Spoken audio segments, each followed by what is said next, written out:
코비드-19 검사 과정은 크게 한 5가지의 과정으로 이루어집니다. 첫 번째는 검체 채취가 있습니다.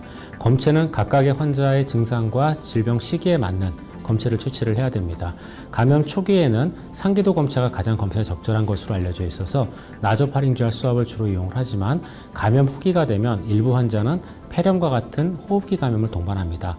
그런 경우에는 나소파링지얼 스왑이 음성으로, 즉 네거티브 컨버전 되면서 객담에서 코비드-19이 나오기 시작을 합니다. 그래서 그런 경우는 나소파링지얼 스왑과 동시에 스퓨텀, 즉 객담을 같이 검사를 하고 있습니다.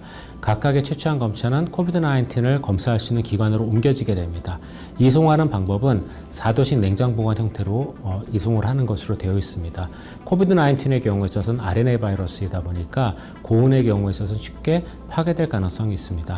물론 최근 나온 논문에서는 코비드-19 바이러스의 안정성이 우리가 생각하는 것보다는 훨씬 더 높아서 72시간 이내에 검사를 시행하는 경우는 특별히 온도에 영향을 받지 않는다는 보고도 있으나 통상적으로 RNA 바이러스는 냉장 보관하고 이송하는 것을 원칙으로 합니다.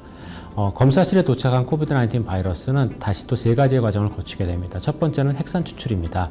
핵산 추출은 코비드-19 바이러스 안에 들어가 있는 RNA를 추출하는 방법이 되겠고, 이 단계를 거치면 코비드-19 바이러스, 즉 사스코브2 바이러스는 더 이상의 감염력을 갖지 않게 됩니다. 그래서 이 핵산 추출 단계는 반드시 음압검사실 또는 바이올로지컬 세이프티 캐비넷 안에서 시행하도록 권장되고 있고, 핵산이 일단 추출되고 난 뒤에는 이 BSC 밖에서도 우리가 코비드-19 검체를 다룰 수가 있습니다. 그 다음에는 리얼타임 PCR, 즉 분자진단 시약과 코비드-19의 핵산을 섞어주는 그런 과정을 거치게 됩니다. 각각의 그 검사 키트 안에는 프라이머와 여러 가지 증폭에 사용되는 물질이 들어가 있기 때문에 이런 것들을 혼합하여 리액션 튜브를 만들고, 리액션 튜브를 만든 뒤에는 리얼타임 서머 사이클에 장착을 하여 실제로 PCR을 시행을 하게 됩니다.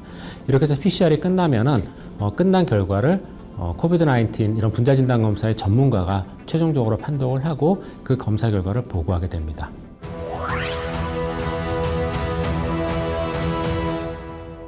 신속한 검사 체계의 수립이 더 정확한 용어일 것 같습니다. 이렇게 말을 하는 이유가 우리나라의 인구 100만 명당 검사 건수는 다른 나라에 비해서 높은 편이 아닙니다. 그 국가들과 우리나라의 차이는 이러한 대량의 검사 시스템을 언제 도입했느냐가 차이가 납니다. 우리나라는 1월 20일 날 첫 번째 환자가 발생을 하고 2월 7일부터 민간 의료기관까지 포함한 대규모 검사 시스템을 운영해 온 반면에 미국의 경우에서는 2월 4일 날 첫 번째 환자가 발생했는데도 불구하고 한 달이 지난 3월 초까지도 대규모 검사 시스템을 운영하지 못했습니다.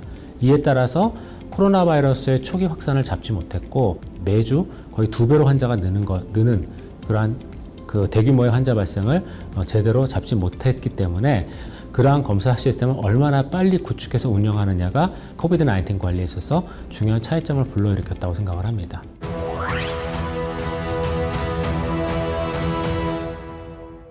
코비드-19의 발생 트랜스미션 메커니즘하고 관련이 있습니다. 메르스 코로나 바이러스의 경우에 있어서는 감염 초기에는 바이러스 배출이 거의 없었고 환자가 폐렴을 보이고 병원에 입원해야 되는 시점에서야 비로소 객담을 통해 많은 양의 바이러스가 배출되는 그러한 형식의 감염이었습니다. 하지만 코비드-19의 경우에 있어서는 감염 초기부터 많은 양의 바이러스가 타액을 통해서 배출이 됩니다. 말을 한다던가 노래를 한다던가 하는 그런 과정 중에서 매우 손쉽게 주변 사람에게 전파될 수 있는 물질이고, 그리고 이 안에 많은 양의 바이러스가 들어있기 때문에 감염 초기에 적절한 조치를 취하는 게 코비드-19의 관리에 있어서 무엇보다 중요합니다. 당연히 신속하고 정확한 진단이 필요할 수밖에 없는 상황입니다. 검사가 정확해야 그 결과를 믿고 방역 정책을 취할 수가 있고, 그리고 결과가 신속해야 늦지 않게 환자들을 관리하고 더 이상의 전파를 막을 수 있기 때문에 그 2가지가 무엇보다 중요합니다.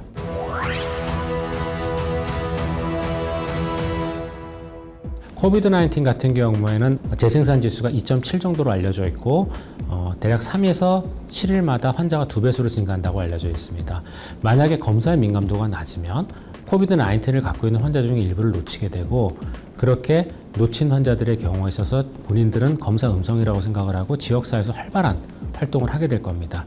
반대로 특이도가 낮은 경우에는 코비드-19으로 진단된 환자 중에 정상인 사람이 섞여 있게 됩니다. 그러면 그 환자는 당연히 코비드-19 환자와 함께 치료받을 수 없게 되고 정상인 사람이 감염될 수 있는 기회를 높인다는 측면에서 도덕적인 문제와 함께 필요 없는 환자를 관리함으로써 생기는 리소스의 그 소모, 여러 가지 문제들을 우리가 감당하기가 어렵습니다. 그래서 코비드-19과 같은 이러한 감염 질환을 우리가 관리하기 위해서는 당연히 민감도와 특이도가 높을수록 좋습니다. 리얼타임 PCR의 특징은 코비드-19 바이러스에 존재하는 코비드-19 특유 유전자를 수백만 배 이상 증폭해서 검출하는 방식이 되겠습니다. 검사에 걸리는 시간은 3시간이고 특징은 매우 높은 민감도와 특이도를 가지고 있습니다. 그리고 무증상 감염 역시 진단이 가능합니다. 이러한 특징들은 비교적 낮은 민감도와 특이도 그리고 무증상 감염을 진단할 수 없는 항체 검사 및 항원 검사와 비교해서 코비드-19의 관리에 있어서 굉장히 유용하다고 생각을 합니다. 감염병의 확산 상태에 따라서 다를 수도 있는데요. 환자가 대량으로 발생하는 경우는 분자 진단으로 모든 검사를 할 수 없는 상황도 존재를 합니다. 그런 경우에는 분자 진단 검사를 적용하는 대상을 예를 들어 특정 그룹, 역학조사를 통해 그룹별로 먼저 구분을 해놓고 그 그룹에 현재 증상이 있는 사람 위주로 검사를 한다던가 하는 방식도 필요하고 그 다음에 비교적 낮은 민감도의 항체 검사를 하더라도 이러한 그룹 안에서 지나간 감염을 찾기 위해서는 유용할 수도 있기 때문에 각각의 국가에 맞는 전략 개발이 필요합니다.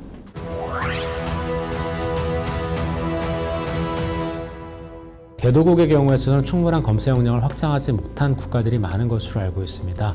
그래서 장기적으로 검사 역량을 확장하는 방안으로 나가야 되는데 지금 가용 가능한 검사에 대한 전략을 먼저 세워야 됩니다. 즉 각각의 국가 안에서 지금 할 수 있는 검사 역량이 어떻게 되는지, 장비는 어떤 것들이 있는지, 검사할 수 있는 사람은 어떤지에 대한 파악을 먼저 하고 그러한 파악한 검사 역량에 맞춘 검사 전략을 수립을 해야 됩니다.